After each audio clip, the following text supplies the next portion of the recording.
Assalamualaikum warahmatullahi wabarakatuh. Selanjutnya, pada kesempatan kali ini, saya akan membahas tentang metode perpetual selama satu siklus akuntansi. Langsung saja kita masuk ke contoh soal yang kedua. Warung Serba Batik atau Waserba 81 adalah perusahaan dagang yang mengkhususkan diri menjual barang-barang serba batik, mulai dari pakaian, kain, peralatan rumah tangga, hingga mainan anak-anak. Waserba 81 berbentuk perseroan terbatas yang sahamnya dimiliki oleh Bapak Anggit S. Utama, Ibu Elizabeth Anggi, dan Bapak Burhan Cahyo. Berikut ini saldo dari akun-akun yang dimiliki Waserba 81 pada tanggal 1 Desember 2018 dalam ribuan rupiah.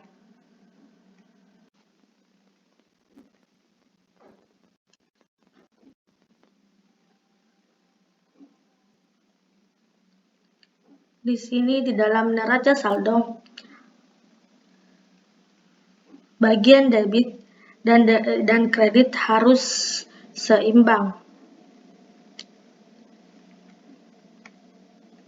Di sini dikatakan bahwa selama bulan Desember 2018, Waserba 81 mencatat transaksi-transaksi di bawah ini.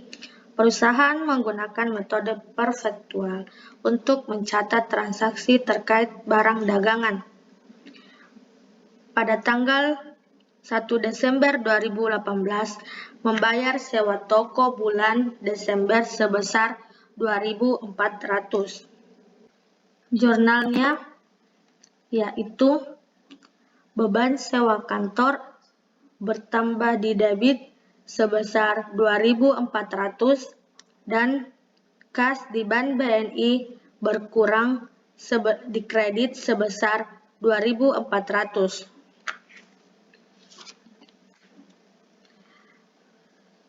Pada tanggal 3 Desember 2018, membeli 50 lusin kain batik dari Juragan Batik Erlangga dengan termin kredit 2/10 N/30 Forex on board atau FOB shipping point sebesar 21.600.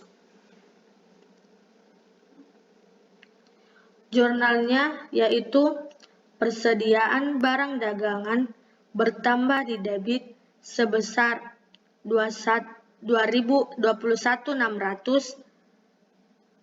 dan pada utang dagang bertambah di kredit sebesar 21.600.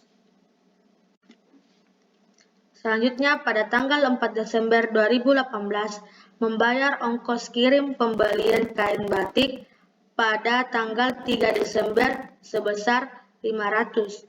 Jurnalnya yaitu persediaan barang dagangan bertambah di debit sebesar 500 pada kas di Bank BNI berkurang di kredit sebesar 500. Pada tanggal 6 Desember 2018, menjual berbagai oleh-oleh batik kepada Galeri Hatmini dengan termin kredit 2/10 N/30 FOB shipping point senilai 8.500. Beban pokok penjualan barang yang dijual tersebut sebesar 5.000. Di sini jurnalnya itu terdapat dua jurnal. Yang pertama yaitu piutang dagang bertambah di debit sebesar 8.500 pada penjualan bertambah di kredit sebesar 8.500. Jurnal yang kedua yaitu beban pokok penjualan bertambah di debit sebesar 5.000 pada persediaan barang dagang berkurang di kredit sebesar 5.000. pada tanggal 7 Desember 2018 menerima pelunasan piutang dari Bapak Adi Gunawan Purba atas penjualan bulan November sebesar 8.900 tanpa diskon penjualan. Jurnalnya yaitu kas di Bank BNI bertambah di debit sebesar 8.900 pada piutang dagang berkurang di kredit sebesar 8.900. Pada tanggal 10 Desember 2018 mencatat penjualan tunai tanggal 1 sampai 10 Desember sebesar 27.200, beban pokok penjualan sebesar 16.000. Di sini juga terdapat dua jurnal, yaitu jurnal yang pertama, kas di Bank BNI bertambah di debit sebesar 27.200 pada penjualan bertambah di kredit sebesar 27.200. Jurnal yang kedua, yaitu beban pokok penjualan bertambah di debit sebesar 16.000 pada persediaan barang dagang berkurang di kredit sebesar 16.000.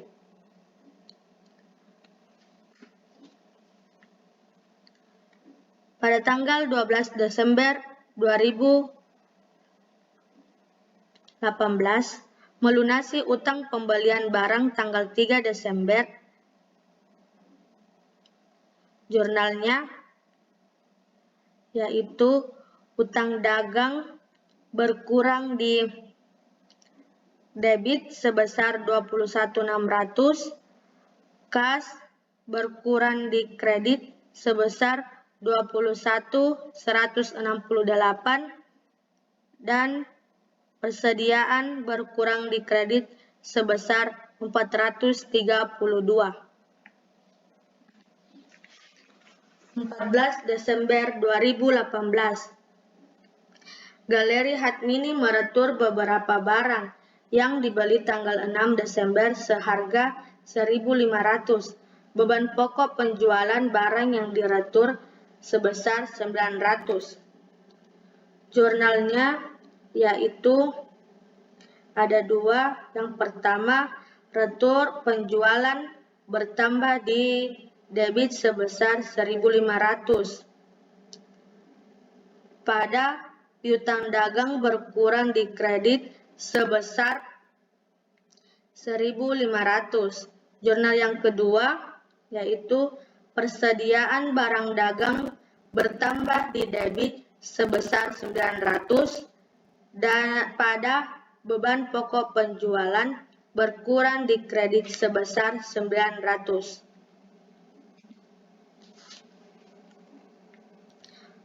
Pada tanggal 15 Desember 2018, membayar pemuatan iklan di majalah wanita Lutfira sebesar 2.600. Jurnalnya yaitu beban iklan bertambah di debit sebesar 2.600 pada kas berkurang di kredit sebesar 2.600.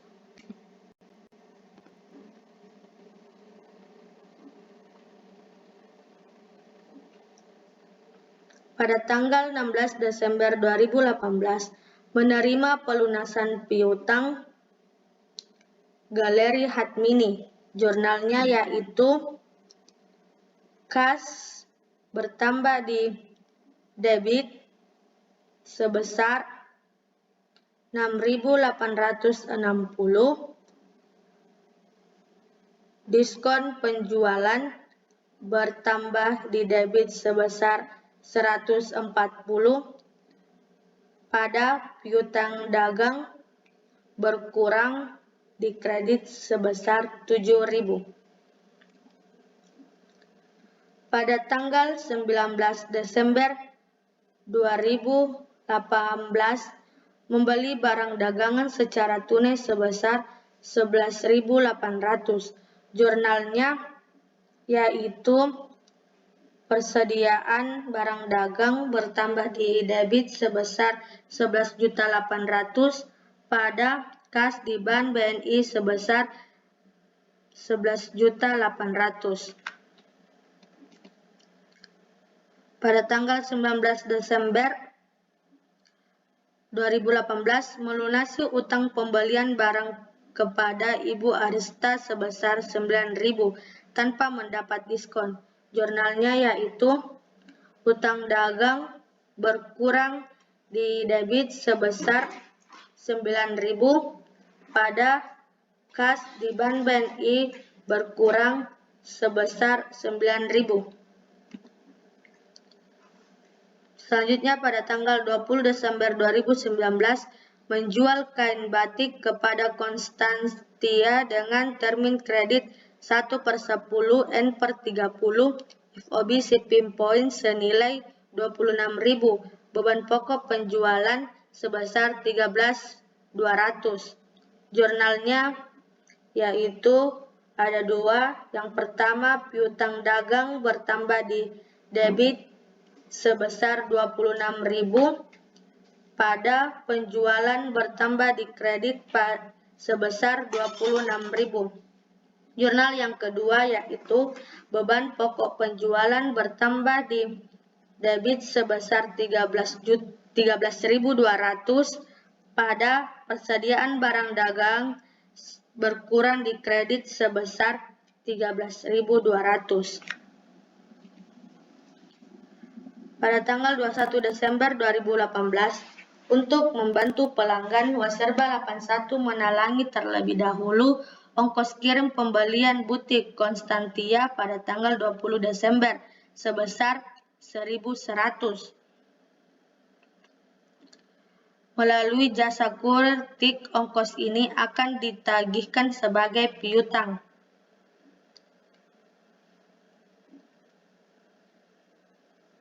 Jurnalnya yaitu piutang dagang bertambah di debit sebesar 1.100 pada kas di Bank BNI berkurang sebesar 1.100.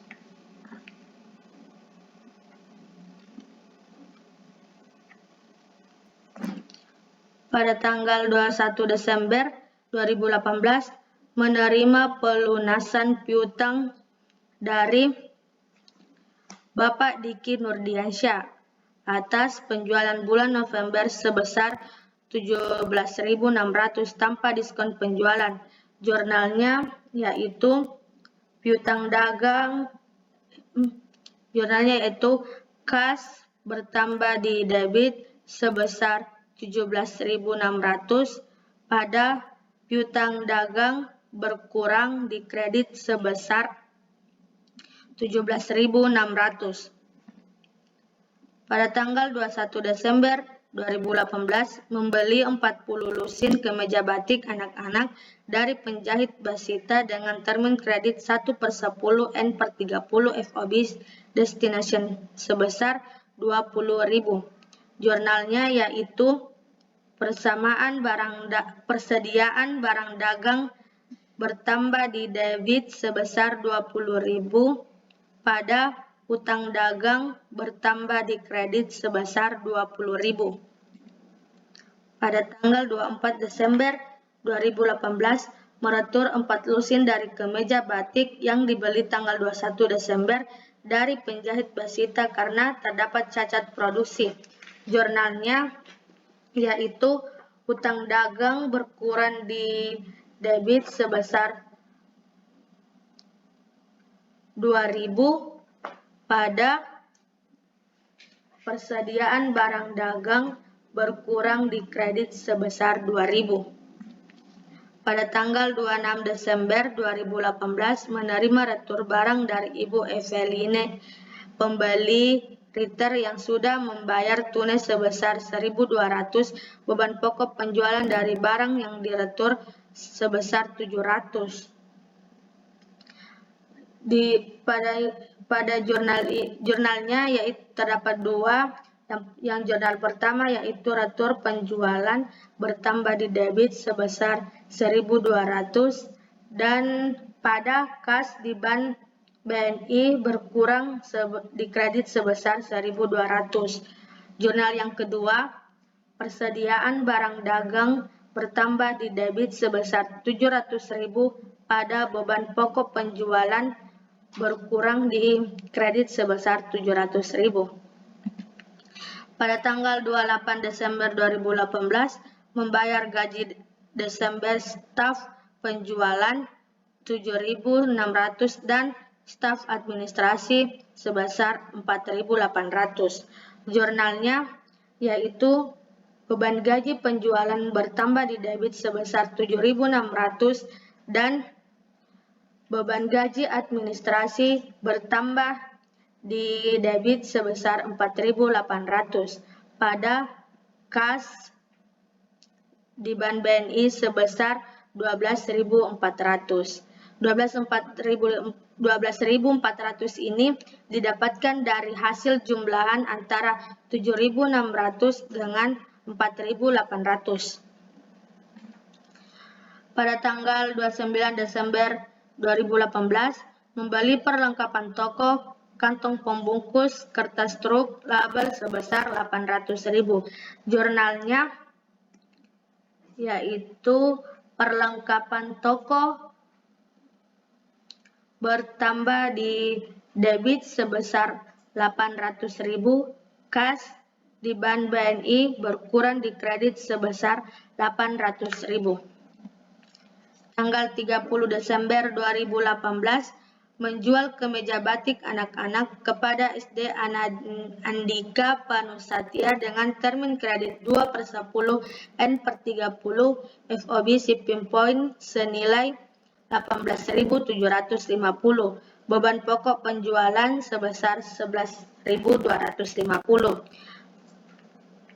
Jurnalnya yaitu ada dua. Yang pertama, piutang dagang bertambah di debit sebesar 18.750 pada penjualan bertambah di kredit sebesar 18.750. Jurnal yang kedua yaitu beban pokok penjualan bertambah di debit sebesar 11.250 pada persediaan barang dagang sebesar berkurang di kredit sebesar 11.250. Pada tanggal 30 Desember 2018, menerima pelunasan piutang dari butik Konstantia atas penjualan tanggal 20 Desember termasuk ongkos kirimnya. Jurnalnya yaitu kas bertambah di debit sebesar 26.840 dan diskon penjualan sebesar 260.000 pada piutang dagang berkurang di kredit sebesar 27.100. Yang terakhir, pada tanggal 31 Desember 2018, melunasi utang pembelian kemeja batik anak-anak tanggal 21 Desember kepada penjahit Basita. Jurnalnya yaitu utang dagang berkurang di debit sebesar 18.000 pada persediaan barang dagang sebesar 180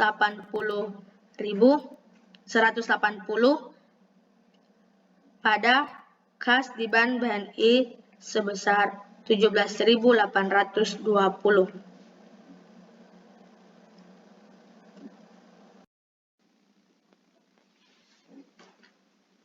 Beginilah bentuk dari jurnal umumnya. Di sini antara debit dan kredit harus seimbang. Ada di akun-akun yang ada di jurnal umum diposting ke dalam buku besar. Seperti contoh kas di Bank BNI diposting semua akun yang ada di jurnal umum semua kas yang ada di jurnal umum diposting ke dalam buku besar. Begitupun yang lainnya.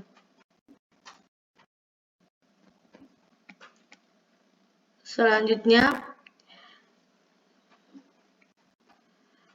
jika kita sudah memposting ke dalam buku besar, maka kita harus membuat neraca saldo sebelum penyesuaian.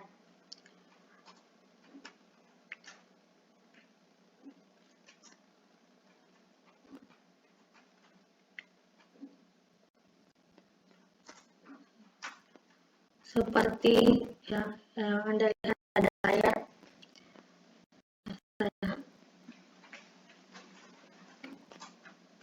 Selanjutnya, jurnal penyesuaian. Pada tanggal 31 Desember, sebelum menyesuaikan laporan keuangan akhir tahun 2018, Waserba 81 menemukan transaksi-transaksi yang perlu dibuatkan jurnal penyesuaiannya. Jurnal penyesuaian bagian A, yaitu hasil perhitungan fisik persediaan yang terdapat di toko menunjukkan bahwa nilai persediaan akhir tanggal 31 Desember sebesar 397.038. Selisih persediaan dimasukkan ke dalam beban pokok penjualan.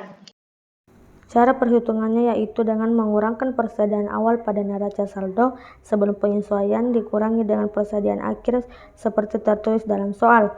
Maka 409.038 dikurang 397.038 sama dengan 12.000. Maka jurnalnya yaitu beban pokok penjualan bertambah di debit sebesar 12.000 pada persediaan barang dagang berkurang di kredit sebesar 12.000. Jurnal penyesuaian bagian B yaitu asuransi dibayar dulu muka merupakan pembayaran premi asuransi kebakaran untuk toko selama 3 tahun yang terhitung mulai sejak 1 Januari 2018 sampai dengan 31 Desember 2020. Cara perhitungannya yaitu dengan cara membagi asuransi dibayar di muka sebesar 11.250 diperoleh dari neraca saldo sebelum penyesuaian dibagi 3 tahun sama menghasilkan 3.750. Jadi jurnalnya yaitu beban asuransi bertambah di debit pada asuransi dibayar di muka berkurang di kredit sebesar 3.750. Jurnal penyesuaian bagian C yaitu hasil perhitungan fisik perlengkapan barang habis pakai toko seperti kantong pembungkus dan sejenisnya menunjukkan saldo akhir sebesar 1.500. Cara perhitungannya itu sama seperti pada cara bagian A, yaitu dengan mengurangkan perlengkapan sebesar 8.400 diambil dari neraca saldo sebelum penyesuaian dikurang 1.500, maka hasilnya yaitu 6.900. Jadi jurnalnya yaitu beban perlengkapan toko bertambah di debit pada perlengkapan toko berkurang di kredit sebesar 6.900. Jurnal penyesuaian bagian D. Peralatan toko dibeli pada tanggal 1 Januari 2017 dengan estimasi masa pakai 8 tahun dan nilai sisa 10.600. Waserba 81 menghitung beban penyusutan dengan menggunakan metode garis lurus. Cara perhitungannya yaitu di mana rumus dari metode garis lurus yaitu biaya perolehan dikurang nilai residu dibagi masa manfaat. Jadi 313.000 dikurang 10.600 dibagi 8 hasilnya 37.800. Jadi jurnalnya yaitu beban depresiasi peralatan toko pada akumulasi depresiasi peralatan toko sebesar 37.800.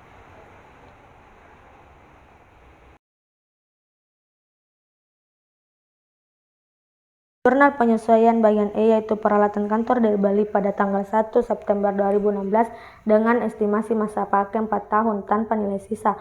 Waserba 81 menghitung beban penyusutan dengan menggunakan metode garis lurus. Cara perhitungannya yaitu di mana rumus dari metode garis lurus yaitu biaya perolehan kurang nilai residu dibagi masa manfaat. Berarti 120.000 diambil dari neraca saldo sebelum penyesuaian dikurang 0, di mana pada soal menyatakan bahwa nilai sisanya tidak ada, kemudian dibagi 4 tahun hasilnya 30.000. Untuk jurnal penyesuaian bagian F yaitu pembayaran gaji terakhir adalah untuk periode kerja sampai dengan tanggal 27 Desember. Toko tetap buka selama tanggal 28 sampai 31 Desember. Gaji karyawan 50 per hari karyawan yang masuk kerja terdiri atas 6 orang staf penjualan dan 4 orang staf administrasi. Cara perhitungannya yaitu 6 orang staf penjualan dikali 50 per hari dikali dengan 4 hari. 4 hari ini didapat dari tanggal 28 sampai 31, dihitung mulai dari tanggal 28 sampai 31, hasilnya ada 4 hari. Jadi didapatkan sebesar 1.200. Selanjutnya 4 orang staf administrasi dikali dengan sebesar 50 per hari dikali 4 per hari sama dengan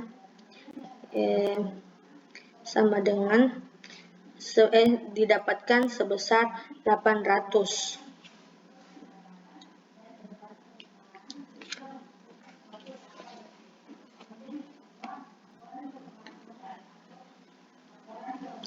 Jurnal penyesuaian bagian G. Tagihan listrik, air, dan telepon bulan Desember baru diterima di awal Januari 2019.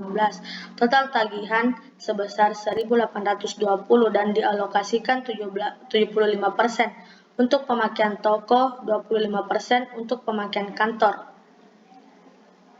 Cara perhitungannya yaitu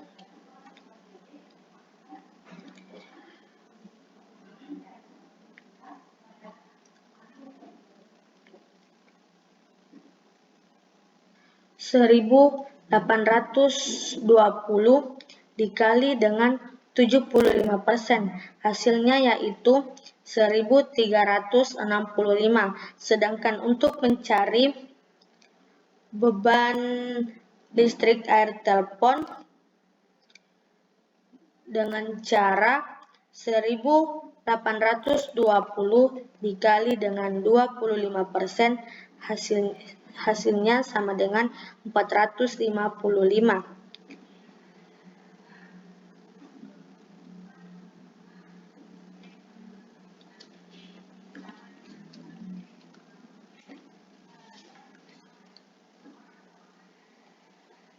Jurnal penyesuaian yang terakhir yaitu bagian H.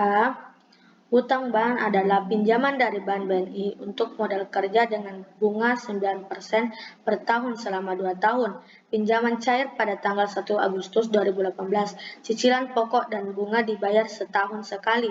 Cicilan pertama jatuh tempo tanggal 1 Agustus. Cara perhitungannya yaitu jumlah utang di neraca saldo sebelum penyesuaian dikali dengan 9%, lalu hasilnya ini dibagi dengan 12 sama dengan 600 per bulan.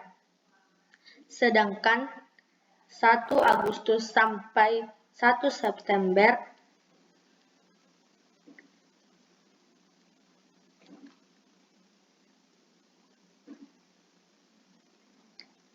hanya ada 5 bulan, jadi 600 dikali 5 sama dengan 3.000. Berikut ini jurnal penyesuaiannya.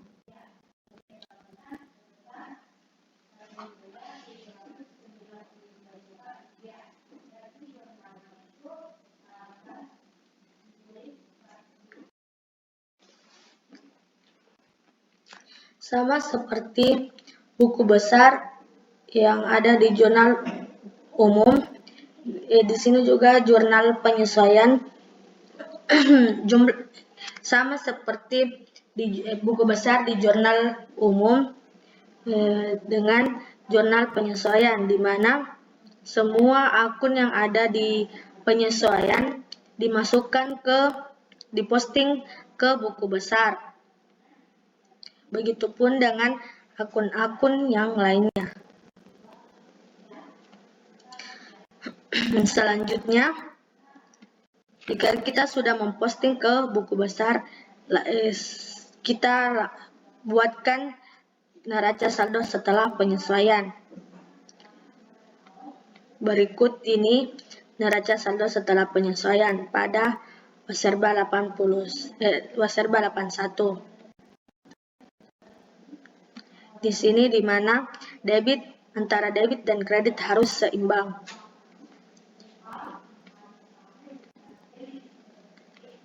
Baik, selanjutnya di sini neraca lajur. Jumlah neraca saldo sebelum penyesuaian dimasukkan ke kolom neraca saldo sebelum penyesuaian bagian neraca lajur. Begitu pula dengan jumlah jurnal penyesuaian dimasukkan ke dalam kolom neraca lajur. Untuk mendapatkan hasil dari neraca saldo setelah penyesuaian, jumlah neraca sebelum penyesuaian di debit dijumlahkan untuk mendapatkan neraca saldo setelah penyesuaian. Jumlah neraca saldo sebelum penyesuaian ditambah dengan jurnal penyesuaian apabila debit ketemu debit dan kredit ketemu kredit. Sebaliknya, jika debit ketemu dengan kredit atau kredit ketemu dengan debit, hasilnya itu dikurangkan. Selanjutnya, untuk laporan laba rugi, akun-akun yang termasuk di laporan laba rugi yaitu hanya pendapatan dengan beban-beban. Selanjutnya, pada neraca atau laporan posisi keuangan dimasukkan akun-akun yang tidak termasuk ke dalam laporan laba rugi. Jadi hasilnya sebagai berikut. Selanjutnya, laporan keuangan. Laporan keuangan ini terbagi 3, yaitu yang pertama laporan laba rugi. Seperti yang saya katakan tadi, laporan laba rugi terdiri hanya akun yang masuk ke dalam laporan laba rugi yaitu pendapatan dengan beban-beban, di mana jumlah pendapatan dengan jumlah beban-beban kurangkan. Jadi hasilnya 414.830. Hasil ini harus sama dengan hasil yang ada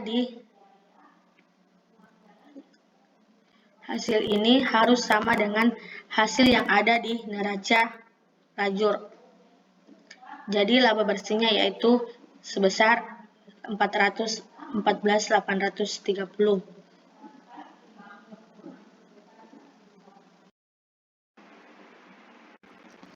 Laporan keuangan yang kedua yaitu laporan perubahan ekuitas. Selanjutnya laporan keuangan yang ketiga yaitu laporan posisi keuangan atau neraca, di mana harta atau aset dengan kewajiban ditambah modal harus seimbang jumlahnya. Seperti pada layar monitor ini. Selanjutnya, langkah selanjutnya kita buat jurnal penutup. Di mana jurnal penutup ini tujuannya untuk mensaldo normalkan akun-akun yang ada pada laporan laba rugi, seperti pendapatan, beban-beban, dan price. Di mana selanjutnya kita buatkan jurnal penutup. Di mana jurnal penutup ini bertujuan untuk mensaldo normalkan akun-akun yang ada pada laporan laba rugi Aturan pada jurnal penutup ini, jika ingin menghapus pendapatan, maka kita posisikan di sebelah debit, karena saldo normal dari pendapatan berada di kredit. Lawannya yaitu ikhtisar laba rugi. Selanjutnya, untuk menutup akun beban-beban, maka kita posisikan di sebelah kredit, karena saldo normal akun beban berada di debit. Lawannya yaitu ikhtisar laba rugi.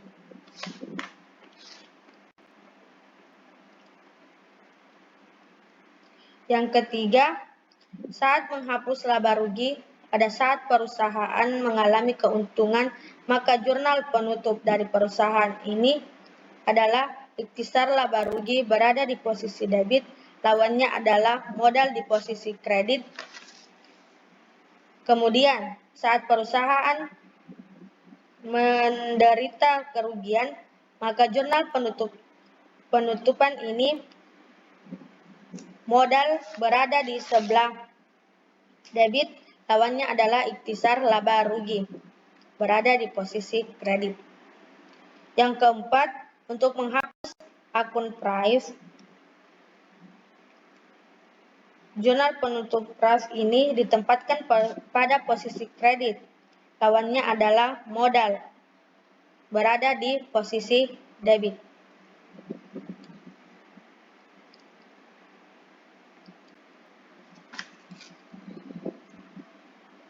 Selanjutnya, kita buatkan neraca saldo setelah penutupan.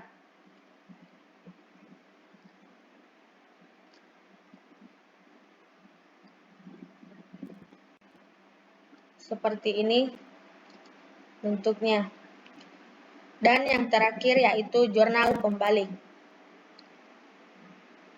Jurnal pembalik bertujuan untuk mengembalikan akun-akun pada posisi yang sebenarnya, karena sebelumnya kita melakukan jurnal penutup atau mensaldo normalkan beberapa akun. Selanjutnya, di jurnal pembalik ini bertujuan untuk mengembalikan akun-akun pada posisi sebenarnya.